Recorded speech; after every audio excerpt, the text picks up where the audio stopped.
During the course of 2017, Zimbabwe has been on a journey of social and political change.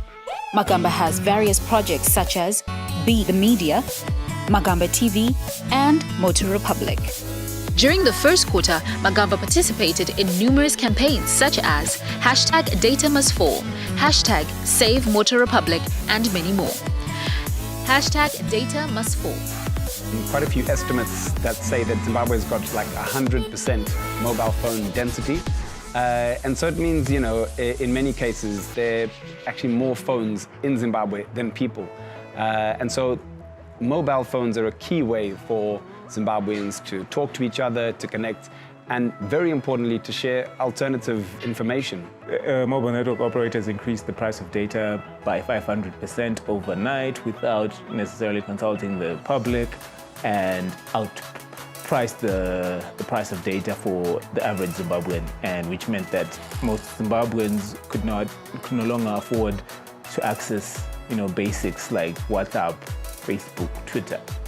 So we jumped onto the hashtag. The hashtag originally originated from South Africa. So along with other civil society organizations, bloggers, we just jumped onto Twitter and started aggregating how young Zimbabweans were feeling, and targeted Supermandwanzira and the mobile network operators and made it costly for them to operate. For us, it was obvious that we needed to be part of the hashtag #DataMustFall, because keeping data as affordable as possible is so important for the work that we do at Magamba in terms of spreading alternative information, getting facts out to the people. So for us, it was key. Parliament jumped in and called for an inquiry into this matter. And then they called all the ISPs for a portfolio hearing. And then Supermandwanzira ordered Portras to order the mobile network operators to actually revert back to the old prices. And so there was a kind of a general freeze of data price increases. During this time, Magamba also held its first ever Motor Talks of the Year, which attracted 20 young people to Motor Republic to discuss the future of the #DataMustFall campaign. Various Motor Talks took online engagements offline. In February 2018, Magamba hosted the #DataMustFall, Now What? A conversation that brought together civil society organizations that worked on the campaign to fight data tariff increases and to ensure that pressure is sustained on government and mobile network operators. During the reporting period, Magamba also hosted 2 presidential candidates, Noah Manyika of Build Zimbabwe and Dr. Nkosana Moyo of APA. These candidates discussed what they were offering to the Zimbabwean youth. #Save Motor Republic. Motor Republic is Zimbabwe's first creative hub and honestly one of the most dynamic spaces in Harare. It came about as a call and a need from the community of creatives, of artists from different genres and sectors who really needed a place where they could connect, a place where they could have the opportunity to collaborate, and a place where they could possibly bring the new ideas and the fresh ideas that they have and actually possibly make them happen. So one day we wake up and City Council arrive with the crane and the junta of municipal police, truckloads of municipal police, and they literally start hacking apart our beautiful shipping containers where our comrades work from. And they were saying that they were accusing us of not having plans, saying it was an illegal structure. We showed them the plans and they continued to try and demolish it. So our community, what was amazing was our community sprang into action. One of our community members started the #Save Motor Republic. It started trending on Twitter. It became the most trending hashtag for those 2 weeks. And there was such an uproar online that within an hour, the mayor of Harare personally drove here and had to intervene because there was a storm online. We mobilized our community. We decided to harness our community into a channeled campaign to save the space. So we created a change.org campaign, a petition, and we targeted Xavier Kasugwere, the mayor, and the town clerk, and encouraged our members to sign up. And all in all, we collected over 2,000 signatures. And I think City Council wasn't prepared to have this sort of resistance by young people and having us kind of organizing this unified front. It was awe-inspiring to be able to come out here and see the members of the co-working space, you know, people who have been part of the Magamba journey, and as we have been building Moto, to really feel like something was being taken away from them. And that was such a great thing to acknowledge and really appreciate, that Moto Republic actually is a community space and it belongs to the people that occupy it. And seeing them fight and yell at the police and try to get as many people to support the cause was one of those outcomes and one of those unexpected things that actually came out of that little time. So comrades, we are still standing. Come visit our lovely shipping containers anytime you want. We are here. #FreeMartha. Magamba B, the media project, and Magamba TV experienced phenomenal growth and overcame overwhelming challenges in the course of implementing its projects in a highly politically charged environment. The two projects increased their reach through creative use of social media online and offline engagement of young people. Magamba's impact in successfully engaging young citizens through its program attracted the attention of the state, which on 4 occasions in 2017 resulted in the organization and its employees being the main target of the state crackdown on social media and freedom of speech. The arrest of Magamba project officer Martha O'Donovan in November 2017, together with the raid on the organization after a slew of tarnishing stories, both spoke to the reach of the project activities implemented by Magamba Network.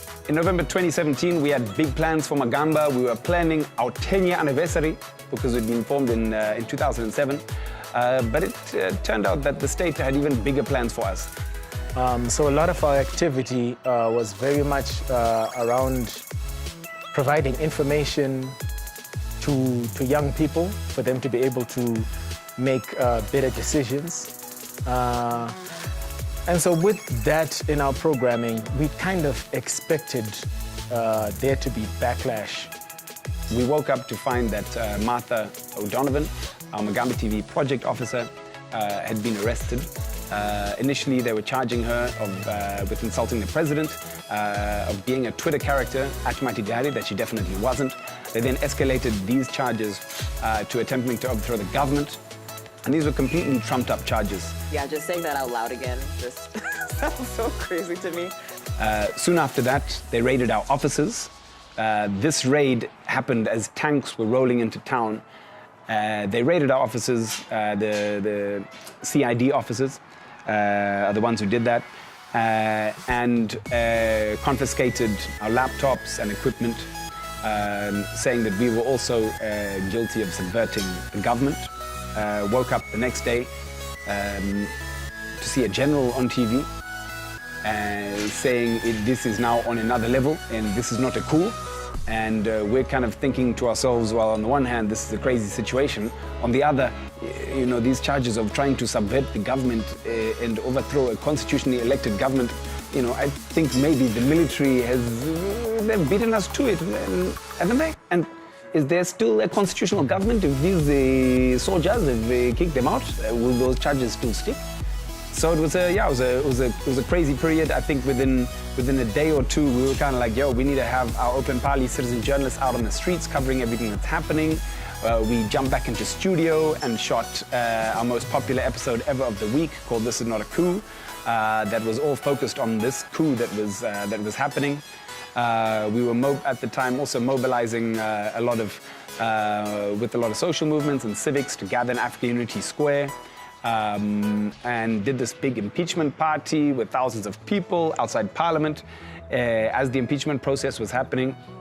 And when we heard the news that Bob had resigned, we had the biggest party taking over the traffic on Nelson Mandela, partying in the city center. And the next day, for all of us at Magamba, it was a public holiday. So the hashtag Free Martha ended up generating a lot of attention locally and internationally. We got a lot of press for Martha's case, so a lot of international news outlets were covering it, Al Jazeera, The Guardian, New York Times, and I think it focused a lot of attention on Martha's case and the trumped-up charges that were brought against her. So eventually, after we got this new dispensation, that case kind of just crumbled, and she is out on bail. The state doesn't seem to be pursuing any further action.